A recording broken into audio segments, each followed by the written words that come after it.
You know, the Bible mentions widows and orphans and how much the Lord cares for them many times. And I think that sometimes those verses lose their meaning for us because we don't have Charles Dickens-like orphanages in America anymore. These dark, damp buildings where we have rows and rows of beds and kids living in this institution. And so sometimes we think, well, we don't really have orphans in America anymore. Those verses don't apply to us. But some years ago, a friend of mine challenged my thinking on that. And he said, hey, Ryan, instead of thinking of orphans as children whose parents have died, perhaps we can think of orphans as children whose parents are no longer willing or able to take care of them. And if we think about orphans that way, then we can perhaps substitute the word foster child for orphan into those verses. And so if I embrace that mentality, I know that God is the father to the fatherless, and he cares for foster children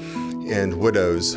David writes in Psalm 68 that God is a father to the fatherless, and he sets the lonely into families. And I knew that verse, but I tried to sort of ignore that verse because he said that God set the lonely into families. And then I would think, well, perhaps what it means is that God sets the lonely into other people's families. But until that became personal for us at our house, and before we decided to hear the Bible say that God is the father to the fatherless and he sets the lonely in your family, until we heard it that way, we just didn't do anything about it. We didn't raise our hands and say, here we are, Lord, we're willing to be used to help, to bring hope and healing into the lives of these traumatized children. And if you're at a place where you are willing to hear Psalm 68 say that God is a father to the fatherless and he sets the lonely into your family, if you are raising your hand today and saying, here we are, send us, we will be a place where hope and healing will come into the lives of foster children, a place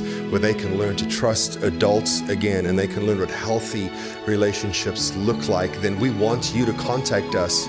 We want to help you get started.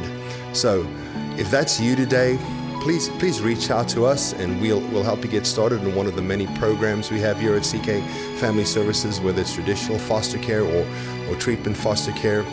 There are kids who are waiting. Are you willing?